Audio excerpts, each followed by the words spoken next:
a record button. Okay, we're recording. Eric, thank you so much for joining us Cool. today.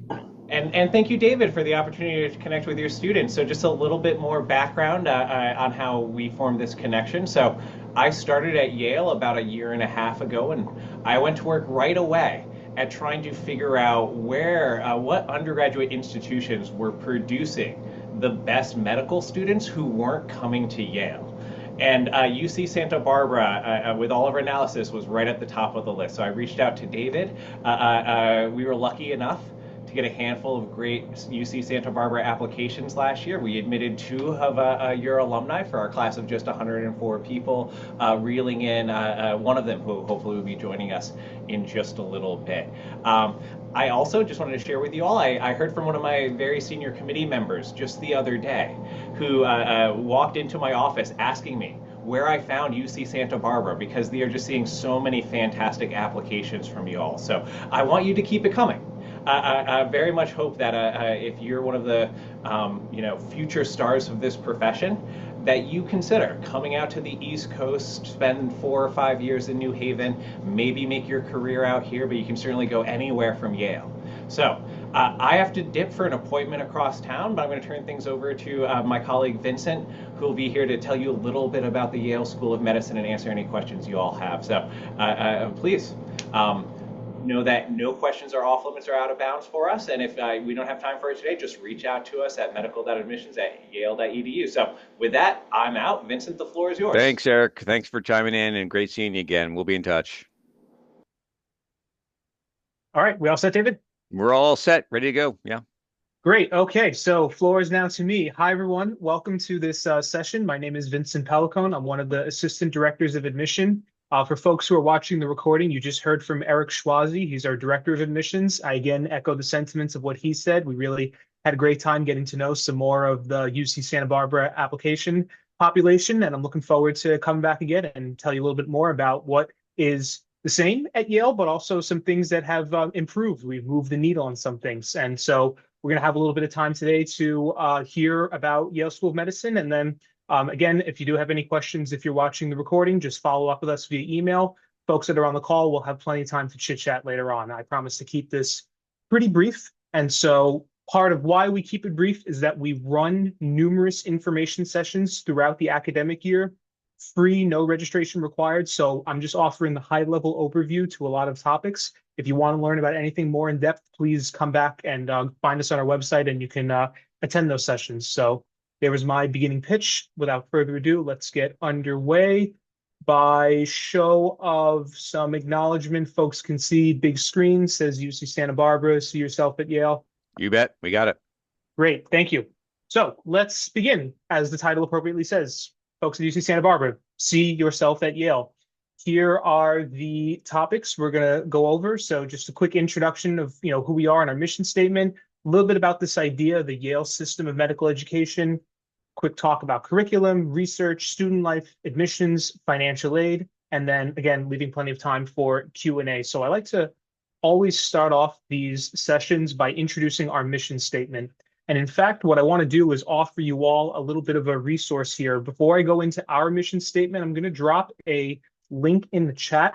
If you don't know about this, this is a document that the AAMC produces. They essentially pay some analysts, I hope that person gets paid to do this, and they scour the website and look at all the different medical schools in the US, and they just list what are all the different mission statements. I invite you all to go over this document and think about, if you haven't done this critical thought yet, what kind of medical school is going to work well for you, and maybe try to see some key words that excite you, really interest you, and that might be a better way to help shape your list rather than just falling on what most people say, this is a great place, you have to apply here just because this is what everyone else says. Part of that may have some merit and is true, but where are you going to be most successful? So in turn, I hope that as you're looking at our mission statement on the slide in front of you, you see one of the great things that I really enjoy about working at this school is that this is a mission statement that was carefully crafted with the input of numerous different stakeholders, not just written by faculty and leadership, students, New Haven community members, staff. Everyone had a voice in penning this over 5 years ago. And right off the top, our first word, we are a school that does what? We educate. First word, period, full stop. But let's continue. We educate And we're looking for these people who are not just going to be the next generation of a physician workforce. We're looking for those who are creative leaders in medicine and science, and we want to bring them into an environment that they're really going to feel supported, engaged, welcome, have an opportunity to find new discovery, bridge different academic disciplines. And we find that to be a very exciting environment available for our students. And that you're going to come to a medical school in an environment around people who look like you and think like you, but also people who don't look like you, don't think like you. There's great value in learning from and with each other, all doing this by forging partnerships, building relationships, even through the virtual airwaves around campus, whatever modality, with folks in an academic community, our local community here in New Haven and around the world, all with the goal that we're not just producing scientists, we want to produce physicians who are compassionate and have a commitment to improving the health of all people. So if that entices you, stick around. You're in for a real treat with a little bit more here. So let's move along into our Yale System of Medical Education. This is an academic pedagogical philosophy that's been around for over 100 years. We were a medical school founded in 1810. We implemented the Yale system around the 1920s. It has had some revisions over the years, but I think three main tenets still reign true. Number one, we are a school that feels that our students should be treated like adults. And you're hearing that and thinking, well, sure, I'm probably at least 21, 22 years old, maybe if not older, coming to this school. I would want to be treated with respect, but going beyond that, not just respect, treating you like adults, that you are a self-started learner, you have passion, you have your interests, and we want to give you the resources and the tools to guide your own education. We are not just going to be right behind you, compulsively cracking it behind you and telling you, do this, do that, giving you the space to explore your interests and your passions. Leads into the second pillar. I already touched on it just a bit, but that we think students coming here are self-motivated to learn. They want guidance and stimulation rather than compulsion or competition. And finally, building on all these great sentiments in an environment that is warm and collaborative, really trying to turn down the temperature on peer-to-peer competition that unfortunately plagues so many stages of this process. As a pre-med, applying to medical school, maybe even in some cases in medical school, we want this to be a very warm and uplifting environment. I'm happy to go into some examples if people have questions about what this looks like, but overall, we feel that this is a system that, bottom line, reduces stress, promotes wellness, all while advancing excellence. In turn, we feel that the students and their sentiments really highlight this distinct approach to our culture, that you have your chance to pursue and thrive in other academic interests, that you can connect with so many people around you, mentors, peers, upper year students, other members of the Yale University community. We're a medical school that is in close proximal campus to the rest of the university, great opportunities to engage with folks there, and that you continue to reflect and think on what is this journey in becoming a physician and who are the people that we're going to be serving going forward. So now I'm going to talk a little bit about the curriculum. So just for a high-level overview, our curriculum is structured over 4 years. The schematic in front of you shows that it's divided into 3 phases. The dark blue color would be our pre-clerkship phase. This would be year 1 of the curriculum and part of year 2. Diving a bit deeper into this, you would start out with a foundational curriculum. Think your basic foundational classes you would take at any medical school in the curriculum, but we're weaving in some beginning clinical skill practice, beginning to work in small groups, learn the movements inside some practice spaces for that when you ultimately move to the next phase of the curriculum, the clerkship, this pink salmon color. This would be when you complete 4 12-week-long longitudinal clerkships where you get robust experience in a variety of clinical settings thanks to our partnership with Yale New Haven Hospital just across the street and many other facilities around the state. Ultimately moving into the final portion of the curriculum, the advanced training period, this light blue color, where you'll be completing at least one sub-internship, further specialization about what you may want to do going into the residency program. Completing some electives, ultimately completing a medical school thesis. We are one of few medical schools in the MD program that has a thesis requirement, and so working on completion of that. ultimately waiting for that magical day, match day, where you will match and then ultimately go on and continue your graduate medical education. The next slide that I'm going to show offers some interesting avenues that students have pursued because they hear about all these great opportunities at Yale and they say, yes, you've designed the curriculum in a way that you can do it in 4 years, but I want to take more electives. I am really deeply invested in my research project. I want just a little bit more time, protected time, not worrying about running around between different clinical positions. I want to just focus on this one thing. I want to do some research opportunities abroad, maybe some clinical rotations abroad. And so, lo and behold, is what we call the optional flex year. This is a pathway by which during the or either after you complete your 3rd year at the medical school, you insert an additional year, the flex year, which is your year to do whatever you would like in this period of time. You see a pie chart in front of you that highlights what some students have been doing this time, more clinical research work, a paid for fellowship, maybe they're doing a joint degree across Yale, many other avenues that you can pursue here. This gives students more flexibility to really lean into all that has to offer at the school. The key point to this, some people might say, yeah, it's a long journey in going to medical school. Why do I really want to extend it by 1 more year? I think there is incredible value to giving yourself that additional space and grace to really determine, yes, this is definitely the specialty that I want to do. Yes, I have really appropriately thought about what my pathway is going to be going down. And the other part of it, which I think is nice, is if you choose to pursue an optional flex year, you are not assessed an additional year of tuition. So you're not paying a 5th full year of tuition. You have some ways in which you could amortize the cost of your tuition from the 3rd year into part of paying for the flex year, but that's getting into some nuts and bolts. This is really your space to enjoy and grow and learn. And I should actually, just before going on to this slide, mention that around each year when we bring in a class of 104 students, and I should break that apart further, around 15 to 20 are in our MD PhD program. The rest come into our MD program. Of those 80 or so that start out as MD, by the time they graduate, what's the split? Around 60 to 70% will pursue that optional flex year, where the others will still do the 4-year track. So it's optional, but you really need to do this. It just depends upon how you want to structure your time in medical school. Just want to get that fact out of the way. And so part of another reason why maybe doing a flex year or just other things that you can sink your teeth into that might be of interest. This is what I call the choose your own adventure slide. It just kind of highlights some other interesting things. Maybe you're very passionate in biomedical ethics, and so we have a robust academic program that supports and nurtures that with lectures and workshops. Maybe you really value the humanistic standpoint to medicine, and so we have a wonderful faculty member and some adjunct lecturers that can help you look at medicine in sort of a more humanities-based way. And maybe you can incorporate humanitarian work in medicine. We'll see there. Maybe you really get excited by global health opportunities. And so we have robust connections all around the world, even some opportunities within our own borders. If that seems interesting, within borders, global, how does that work? Feel free to ask me about that.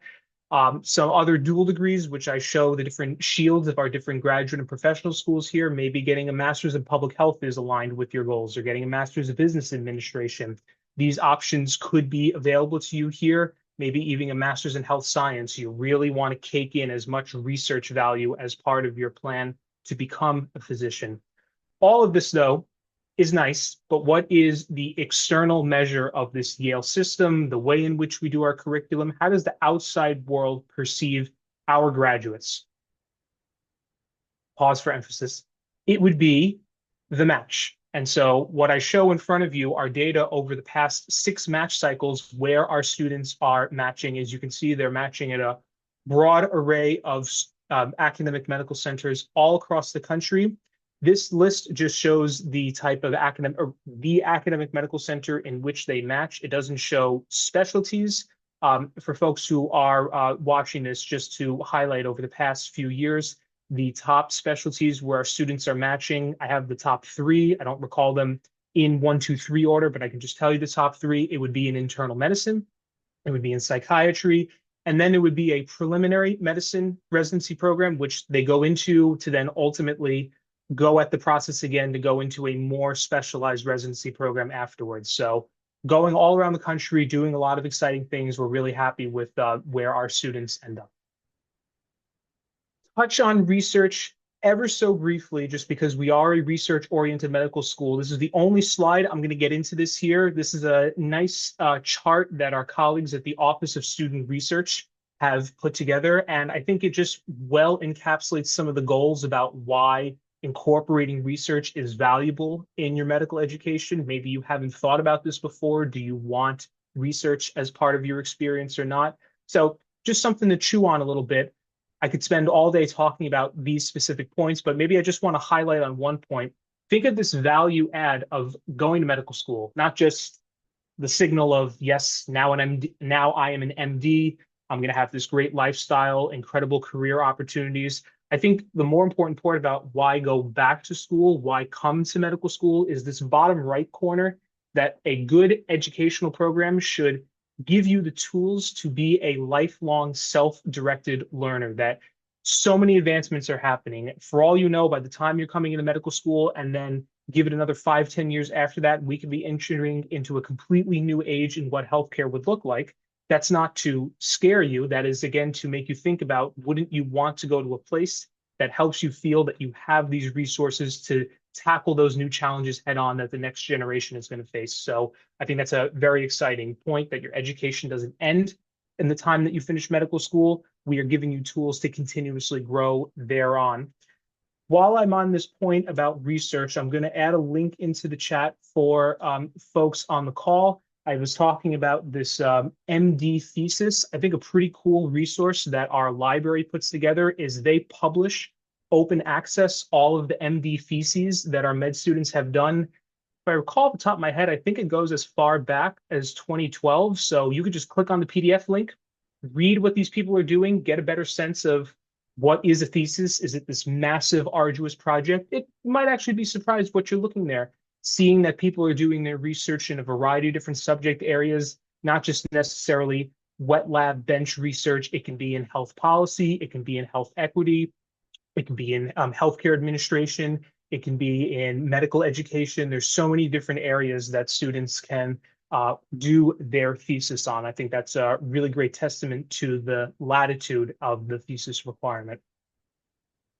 So switching gears a little bit, talking about the student experience. So as students are coming into medical school, we launched these advisory houses a few years ago. And what the advisory house system does, you could certainly read the definition on the screen in front of you, but the way I'm going to describe it is that it just weaves in a great web of opportunity for additional learning beyond the classroom. You all could probably agree with me that it's not just about someone standing up and lecturing in front of you all day long. And I promise the faculty don't do that all the time. And if our students do feel that is that much, they can push back and take charge of their learning, the whole Yale system thing, yada, yada. As we get into the advisory house system, this is a way for more conversation, more growth, more connection, asking questions and learning about things that you didn't know maybe exist, or pathways that might excite you. So you would be randomly assigned into one of these 6 houses that you see on the upper right side of your screen. These are all figures in academic medicine that have some significance in history to the school. And so you, centered at the student, you would be connected in your house with 1/6 of your incoming MS1 students. But then also you have your upper year students who can network with you, mentor with you, help you show the ropes. Oh, you're really interested in this cardiology project. You really should go talk to this faculty member over here. They'd be great for you. Helping you just to kind of build that welcoming aspect of your time as a medical student here. So connecting with peers, you would get to meet your primary academic advisor, known as your head of advisory house. You have a dedicated faculty member that helps with your professional identity formation. This would be your longitudinal coach. We have different members of the New Haven community who have been invited in, serve as affiliates to just help the different houses have a pulse on what it is like living in New Haven, how the School of Medicine is serving their populations, and maybe how there can be some additional collaboration. All the faculty are assigned to the houses. Alumni have been retroactively added. They come back up to New Haven regularly. They might come for speaker series, luncheons. There's Office of Student Affairs, who runs the advisory house process. They have additional funding for events, opportunities for students to get together. Think, for example, students have gone to a Yale football game and they catered a whole tailgate, or maybe they organize some kind of arts outing, maybe go see a show down in New York or across town at the Super Theater, even here in New Haven. So just things along those lines, I think, make it really exciting. And we're looking forward to what the evolution of the advisory houses are going forward. One of the marquee events is our House Cup, specifically the Paul Kalanithi House Cup. If this name resonates with anyone on the call, this was Paul Kalanithi, a Yale School of Medicine alum who tragically passed away from cancer a few years back. And he wrote this best-selling memoir about this rapid shift in his perception of, I just finished medical school in my residency, and now I'm the one who has to receive all this healthcare, and just sort of his final thoughts and reflections. That's a plug for that book called When Breath Becomes Air, if anyone is interested in learning more about that. But onto the House Cup. It's a nice, fun day of blowing off some healthy competitive steam where you can get involved in the tug of war contest. Think cornhole, Mario Kart, Super Smash Bros. Tournament. Just a fun way to build a little bit of camaraderie and competition against one another. And so it's now entering its third year coming up, and we're looking forward to the future victors of the House Cup going forward.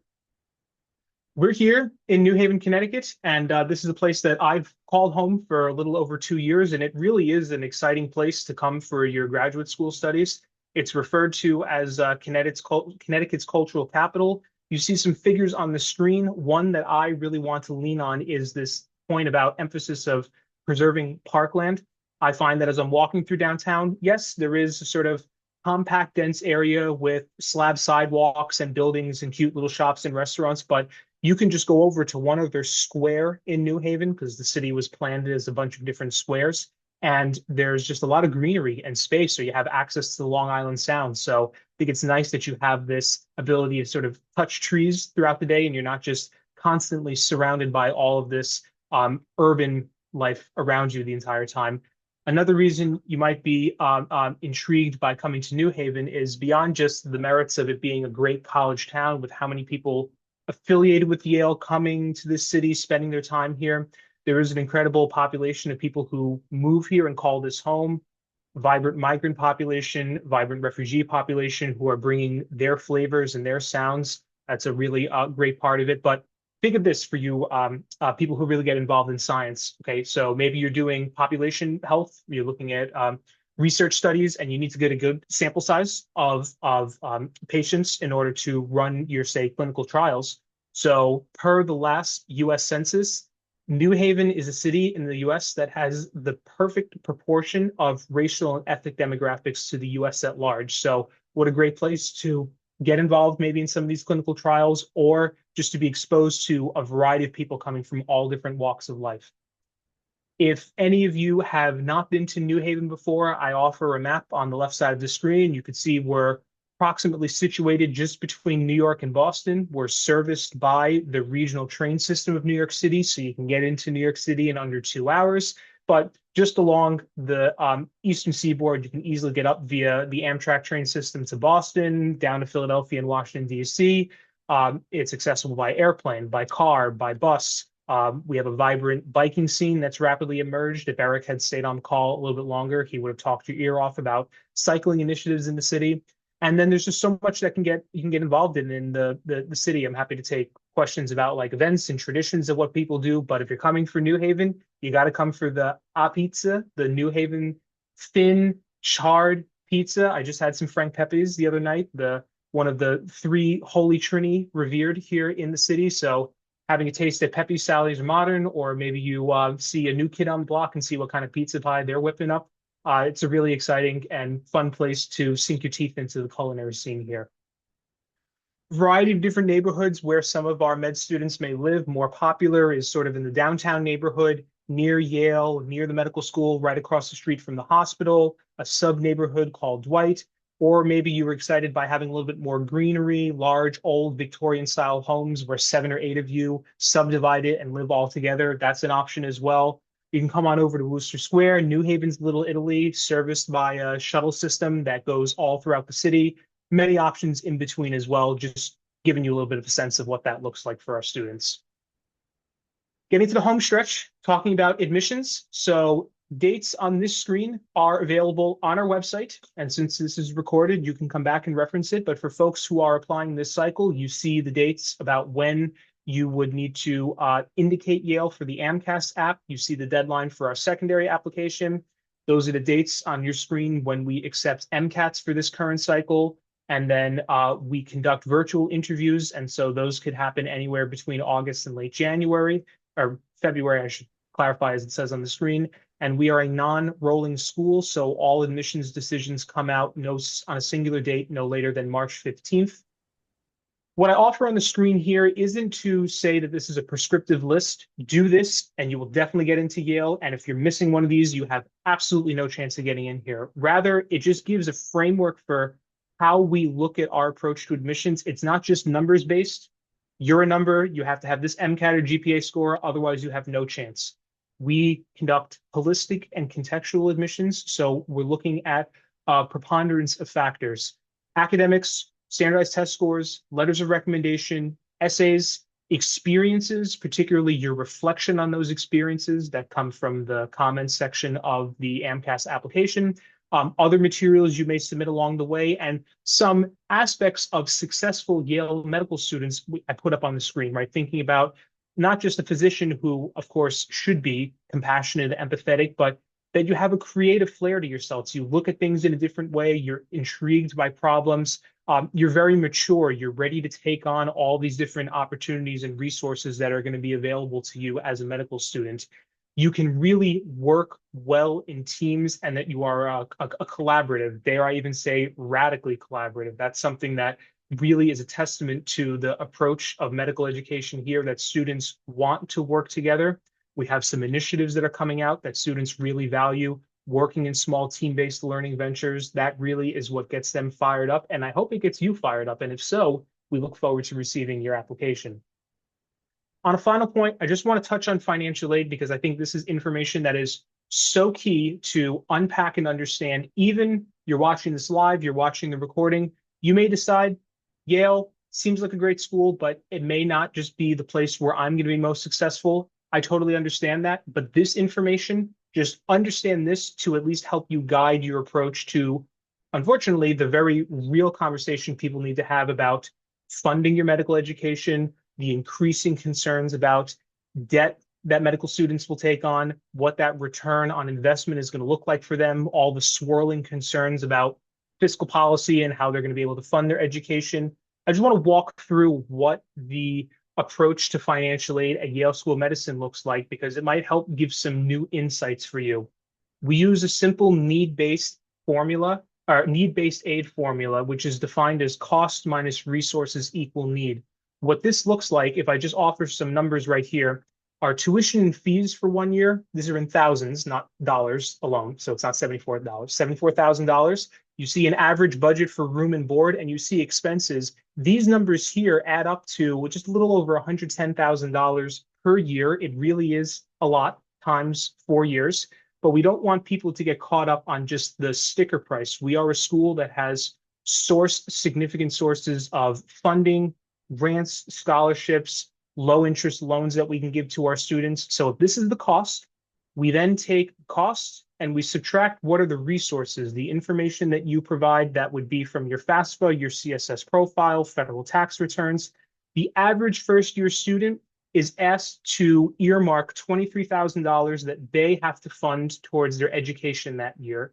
That could be money you choose to take out as a loan, or maybe you have it liquid available to you. Whatever the case might be there, when you subtract the cost of attendance from the student family contribution, you are left with your need, which is somewhere north of about $90,000. The need package, what is the financial aid package we give you? It comprises only a $10,000 unit loan, low interest loan that doesn't have to be repaid until upon completion of the program. You take that out of the need package, the balance. The rest of it, this big number, is scholarship and grant, which is money that does not need to be repaid. The two key points that I would want you to take away from here is, one, not just getting held up on sticker price. A school that might seem like a good value because it is lower tuition, you have to keep in mind what is going to be the average type of financial aid that students are receiving.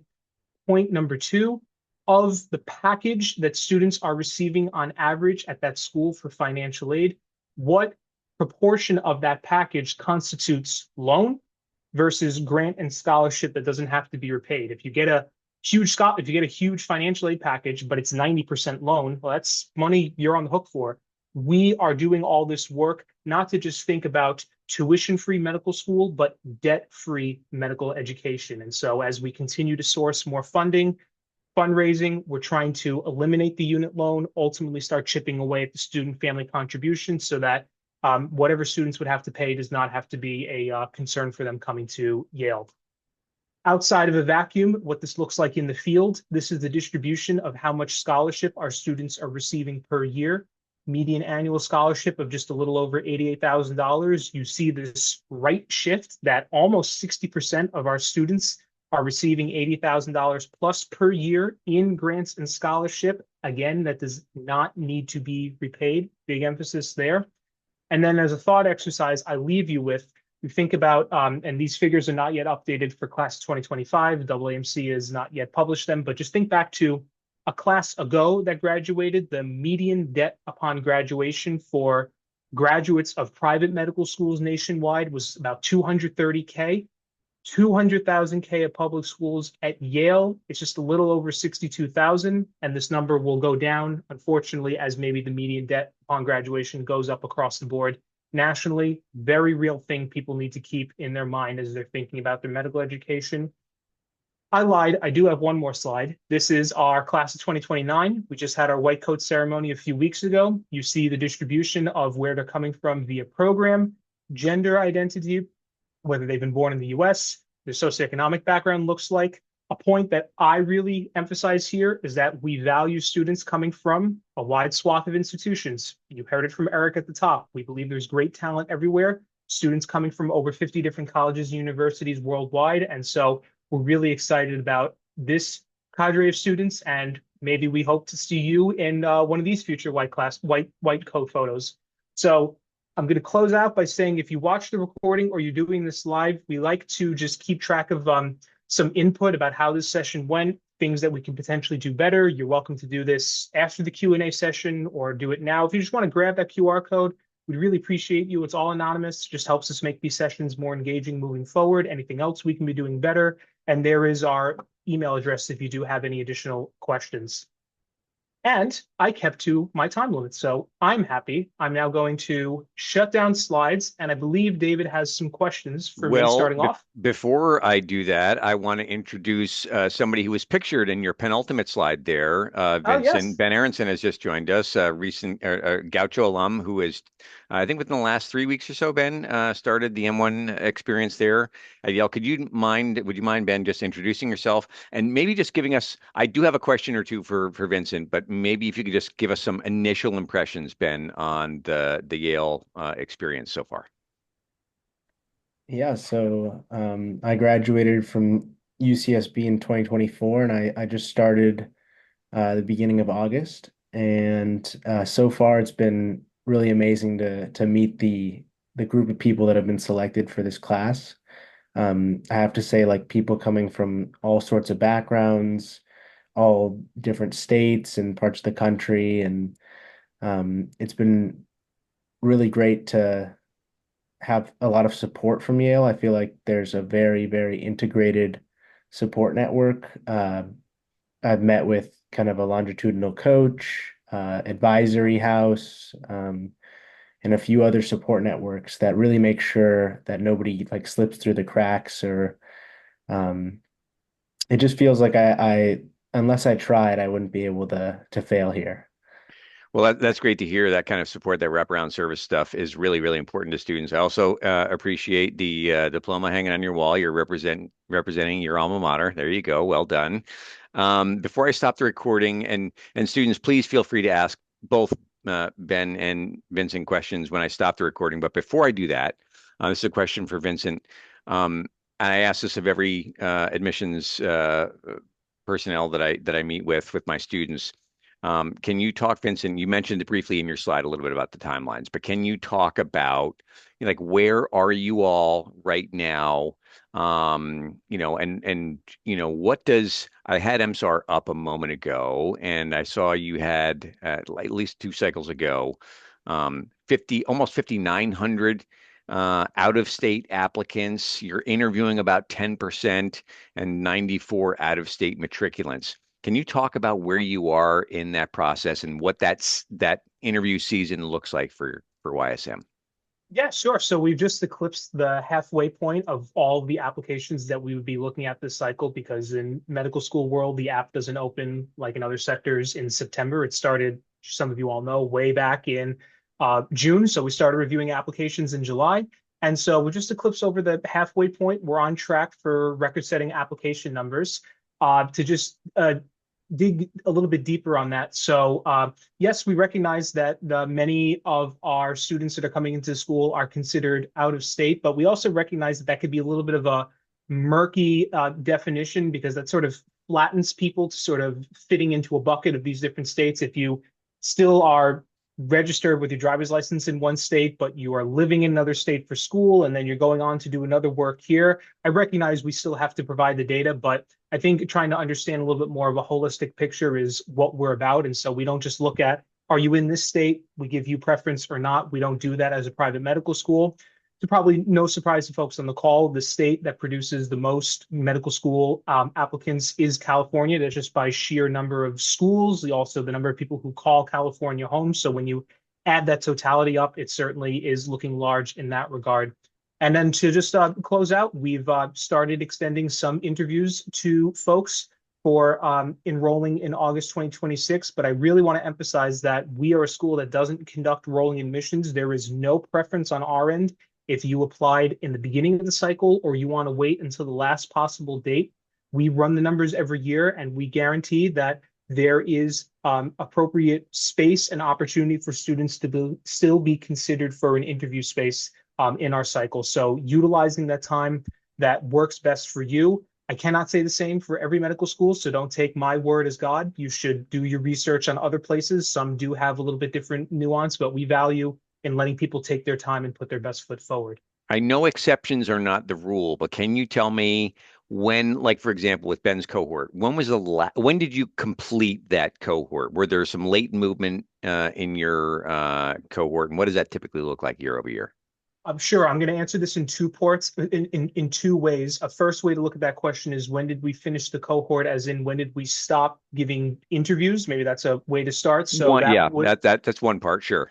yep. So, okay. So that would have been, we stopped doing interviews in late January and then decisions came out in late February. And so our admissions committee is meeting throughout this cycle. It's not that we sort of hold them up in a room for 1 week at a time and do everything. There is a process by which we start. Are we going to consider this person for admit? Let's keep them on the side. Let's wait for more people to come in. There is still a little bit of massaging of what that final product looks like. But by the time we get to late February, it is baked and then all the decisions come out.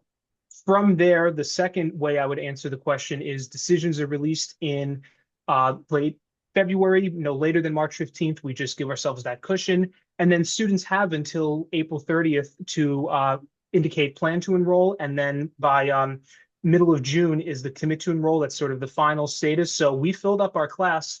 I would say when we got to the April 30th deadline, we had about around low 90s, high 80s, low 90s of students who said yes. And then we went to the wait list a bit. And then we were all topped up and done by the time we got to, well, we started making waitlist offers early May. And then those people held on and said yes. And then we fully baked everything by the time we got to June.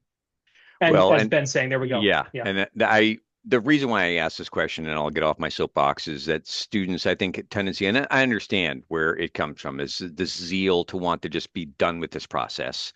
But as Ben is living proof, this is a long and arduous process. And sometimes you interview early in the goings and you don't find out until rather late. I had a student who interviewed at UC San Diego in October. She was admitted in the first week of August. So that's a long time to spend on that torturous rack of the wait list. But that's the kind of stuff that happens. Okay, this is super. I'm going to stop the recording now.